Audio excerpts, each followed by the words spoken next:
నమస్తే welcome to KTV news. Rayalaseema తాగునీరు సాగునీటి అవసరాల కోసం లిఫ్ట్ ఇరిగేషన్ స్కీమ్ ను నాటి ముఖ్యమంత్రి వైఎస్ జగన్ ప్రారంభించారని, అయితే ప్రస్తుత సీఎం చంద్రబాబు సీమ ప్రాంత ప్రయోజనాలను ఏమాత్రం పట్టించుకోవడం లేదని వైఎస్ఆర్ కాంగ్రెస్ పార్టీ ఎమ్మెల్సీ రామసుబ్బారెడ్డి విమర్శించారు. ఈ రోజు ఆయన మీడియాతో మాట్లాడారు. తెలంగాణ ముఖ్యమంత్రి రేవంత్ రెడ్డి చెబితే రాయలసీమ లిఫ్ట్ ఇరిగేషన్ స్కీమ్ ను చంద్రబాబు పక్కన పెట్టారని, ఇది సీమ ప్రజలకు తీరని ద్రోహం చేయడమేనన్నారు. సాక్షాత్తు తెలంగాణ అసెంబ్లీ సాక్షిగా రేవంత్ రెడ్డి మాటలు చెప్పారు. అవసరమైతే నిజ నిర్ధారణ కమిటీ కూడా వేసి ఎంక్వైరీ చేసుకోవచ్చని అంటున్నారంటే రాయలసీమ ప్రాంత ప్రయోజనాలు చంద్రబాబుకు ఏమాత్రం పట్టడం లేదని స్పష్టమవుతుందని ఆయన ఘాటుగా విమర్శించారు. ముఖ్యమంత్రిగా ఉన్నప్పుడే అనుమతి ఇవ్వడం, తాగునీటి కోసం అవసరాల కోసం ఆ ప్రాజెక్టును చేపట్టడం జరిగింది, పనులు కూడా ప్రారంభించడం జరిగింది. ఆ విధంగా వెనుకబడిన ప్రాంతాలను దృష్టిలో పెట్టుకొని, ఈ కరువు ప్రాంతాన్ని దృష్టిలో పెట్టుకొని జగన్మోహన్ రెడ్డి గారు ఒక నిర్ణయం తీసుకొని, ఒక మంచి నిర్ణయం తీసుకొని ఈ ప్రాంతానికి సాగునీటికి తాగునీటికి ఇబ్బంది లేకుండా ఉండాలని ఆలోచన చేసి ఒక మంచి కార్యక్రమాన్ని చేపడితే ఈరోజు దాన్ని ఆపింది ఎవరు?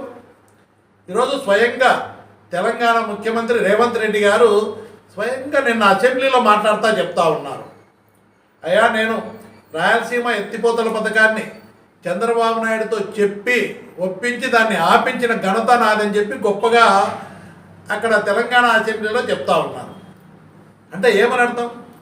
ఒక ముఖ్యమైనటువంటి ఎత్తిపోతల పథకాన్ని, రాయలసీమ ప్రాంతానికి ఉపయోగపడే పథకాన్ని చంద్రబాబు నాయుడు గారి మీద ఒత్తిడి తీసుకొచ్చి ఆపిచ్చాను. ఆ ప్రాజెక్టు పనులు కూడా ఆగిపోయినాయి. మీరు కావాలంటే నిజ నిర్ధారణ కమిటీ వేస్తాను, బీజేపీ ఎమ్మెల్యేలు కానీ, ఎంఐఎం కానీ, టీఆర్ఎస్ కానీ అందరు వెళ్ళి చూడండి అని చెప్పి ఒక హౌస్లో చెప్పినాడంటే ఇది ఎంత దుర్మార్గంగా ఆలోచన చేస్తూ ఉన్నారు తెలంగాణ వాళ్ళు.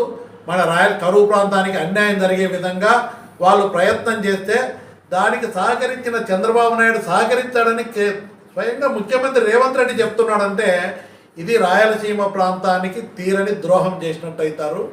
చరిత్రలో ద్రోహులుగా మిగిలిపోవాల్సిన పరిస్థితి ఏర్పడుతుంది.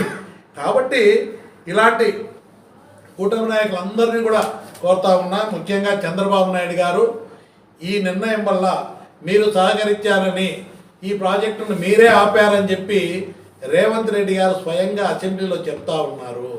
ఇది రాయలసీమ ప్రాంతానికి తీరని ద్రోహం చేసిన వాళ్ళుగా మిగిలిపోతారు. కాబట్టి వెంటనే స్పందించి వెనుకబడిన ప్రాంతానికి తాగునీరు అందించేదానికి చేపట్టినటువంటి ప్రాజెక్టులు కూడా ఆపినారు. వాళ్ళు ఒత్తిడి తీసుకొచ్చి కూటమి ప్రభుత్వం మీద ఆపినారంటే ఇది ఎంత దుర్మార్గమైనటువంటి ఆలోచన తెలంగాణ ప్రభుత్వానికి. దానికి సహకరించిన కూటమి ప్రభుత్వం కూడా సహకరించి మన ప్రయోజనాలను పణంగా పెట్టడం, మన ప్రాంతానికి తీరని అన్యాయం చేసే విధంగా ఈ నిర్ణయం తీసుకోవడాన్ని పూర్తిగా వ్యతిరేకిస్తూ ఉంది వైఎస్ఆర్ కాంగ్రెస్ పార్టీ.